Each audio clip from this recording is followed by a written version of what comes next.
예수께서 성전에서 나와서 가실 때 제자들이 성전 건물들을 가리켜 보이려고 나아오니 대답하여 이르시되 너희가 이 모든 것을 보지 못하느냐? 내가 진실로 너희에게 이르노니 돌 하나도 돌 위에 남지 않고 다 무너뜨려지리라.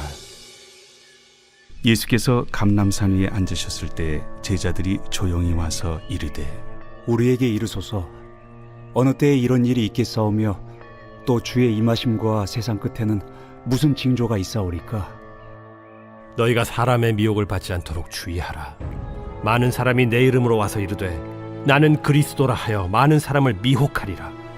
난리와 난리 소문을 듣겠으나 너희는 삼가 두려워하지 말라. 이런 일이 있어야 하되 아직 끝은 아니니라.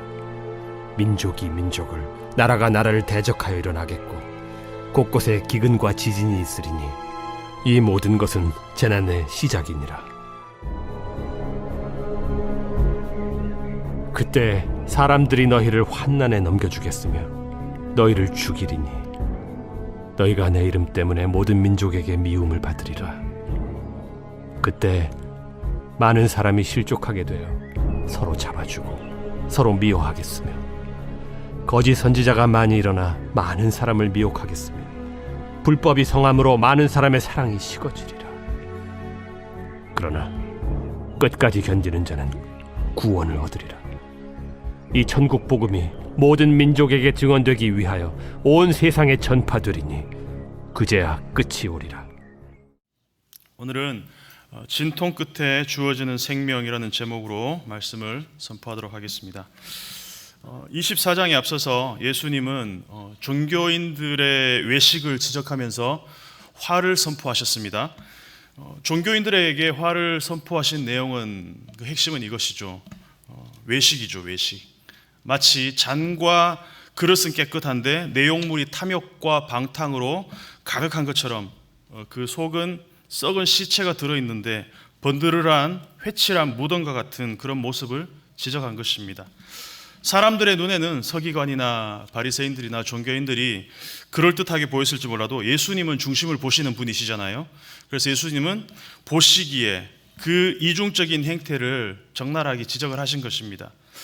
이러고 성전에서 나올 때 예수님에게 제자들은 성전의 화려함과 그 위용에 압도되었던 것 같습니다.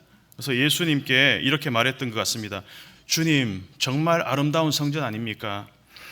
예수님은 제자들의 말에 맞장구를 치실만 한데 너희가 이 모든 것을 보지 못하느냐? 진실로 진실로 너희에게 이르노니 돌 하나도 돌 위에 남지 않고 다 무너뜨려지리라. 조금 색다르게 말씀을 하시죠. 예수님은 제자들이 보는 것, 보고 있는 것의 한계를 지적하십니다.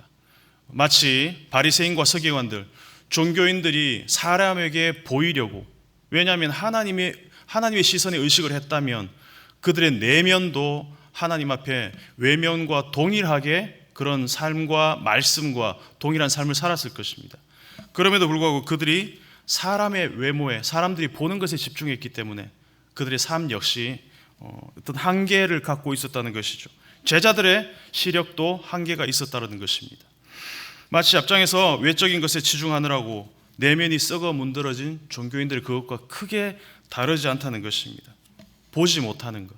그래서 겉에 보여지는 그 성전의 화려함에 도취되어 있었다는 것이죠. 보아도 보지 못하고 들어도 듣지 못하고 깨닫지 못하는 사람들이, 예수님이 그런 사람들 때문에 늘 비유로 말씀을 하십니다. 그 화려한 성전이 돌 위에 돌 하나도 남지 않고 다 무너질 것이라. 이런 예언은 이 성전이라는 어떤 절대적 공간이 가지고 있는 어떤 그런 상징성에 비해서는 이들은 굉장히 충격을 받았을 것 같아요. 돌 위에 돌 하나도 남지 않고 다 무너뜨려질 것이다.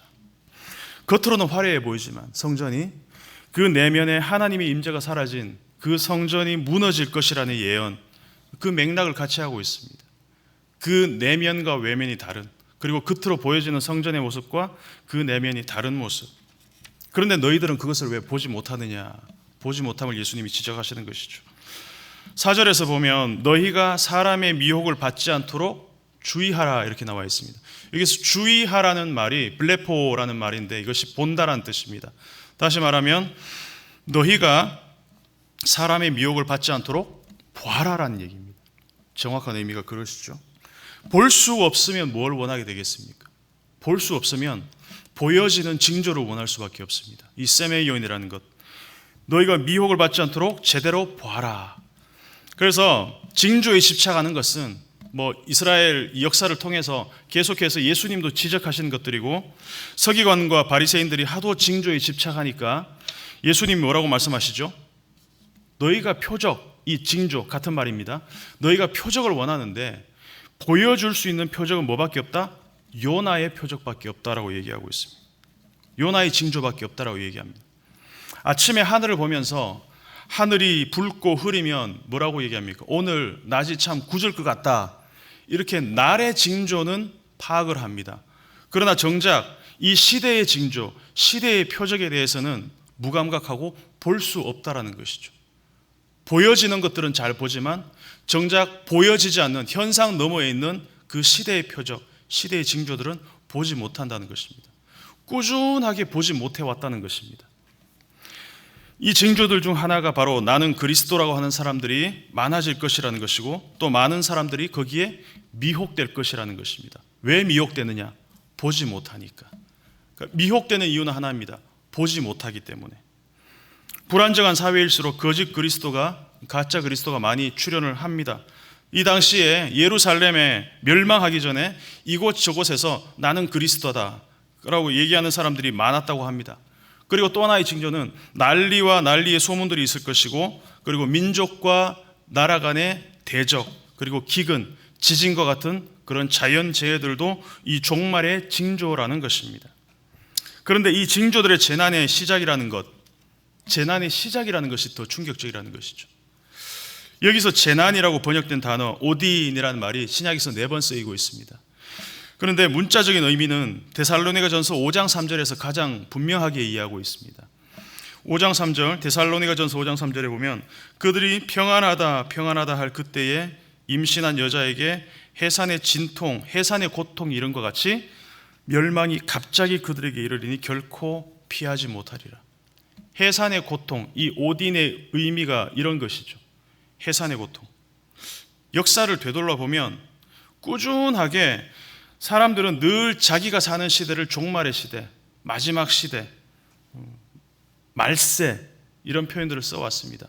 이 초대교회 당시 그때부터도 계속해서 사람들은 우리 시대가 마지막 시대인 것 같다, 예수님이 곧 오실 것 같다, 이런 얘기들을 했습니다. 왜냐하면 그러한 재난의 징조들이 많았거든요. 지금까지도 계속 일어나고 있잖아요. 전쟁과 기근과 민족과 나라들이 서로 대적하는, 사랑이 식어지는 이런 징조들은 꾸준하게 있어 왔습니다. 저는 아이를 낳아보지 않아서 모르겠지만 산모가 해산하기 전까지 이 해산의 고통이라는 것은 규칙적이 아니라 불규칙적으로 온다고 합니다. 맞습니까? 불규칙적인 진통이 꾸준하게 온다고 합니다. 말하자면 역사적으로 종말의 징조, 종말의 징후들은 꾸준하게 불규칙적으로 있어 왔다는 것이죠. 꾸준하게 항상 마지막 때인 것처럼 이 해산이 언제 끝날지 이 해산의 고통이 언제 끝날지 모르는 것처럼 계속해서 진통이 있어 왔다라는 이야기를 하고 있습니다. 재난은, 이 해산의 고통이라는 것은 산모에게 찾아오는 진통처럼 끔찍하게 찾아온다는 것입니다. 제자들은 환난에 넘겨지고 예수 이름 때문에 미움을 받고 많은 사람들이 실족하고 서로 잡아주고 서로 미워하고 거짓 선지자가 일어나서 많은 사람을 미혹할 것입니다. 불법이 성하고 많은 사람들의 사랑이 식어질 것입니다. 여기까지만 보면 참 우리는 바울이 말한 것처럼 세상에서 가장 비참한 사람들일 수밖에 없습니다. 근데 13절을 한번 보겠습니다. 13절을 읽어보겠습니다. 그러나 끝까지 견디는 자는 구원을 얻으리라. 여러분, 이 혼란스러운 재난과 같은 고통의 시간, 그 시간을 견뎌야 할 이유가 여기 있는 것 같습니다.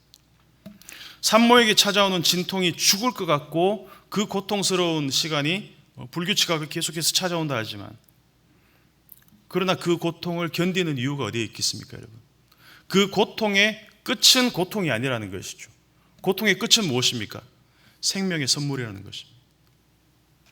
그래서 끝까지 그 산모가 고통을 참는 이유는, 견디는 이유는 바로 그 고통의 끝은 생명으로 보답된다는 것입니다. 그 고통이 끝날 때 생명의 선물이 오는 것처럼 이 천국 복음이 모든 민족에게 증언되기 위하여 온 세상이 전파되리니 그때야 끝이 오리라. 여러분, 이 재난의 엔딩은 재난으로 끝나지 않습니다. 여기에 우리의 소망을 둬야 될 것입니다. 생명으로 끝이 난다는 것이죠. 죽음의 끝이 죽음이라면 그것은 참 불행하고 비참할 것입니다.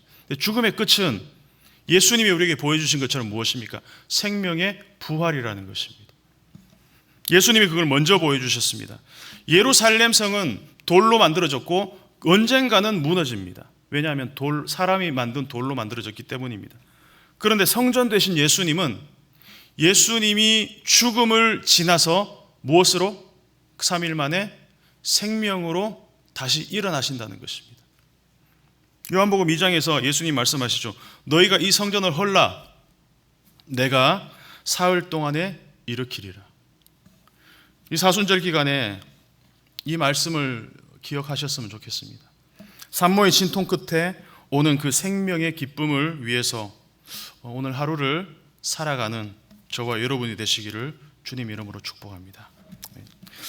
우리 함께 말씀을 기억하면서 같이 기도하겠습니다. 이 재난의 시간이 끝나고 찾아올 그 생명의 기쁨을 기대하면서 오늘 하루도 견딜 수 있는 힘을 달라고 우리 함께 기도하도록 하겠습니다. 그리고 5월 8일 원로 장로 추대 그리고 장로 안수집사 권사임직을 위한 공동의회가 있습니다. 모든 과정이 하나님의 뜻 안에서 순조롭게 이루어질 수 있도록 우리 함께 주님의 이름을 부르고 기도하도록 하겠습니다. 함께 기도하겠습니다.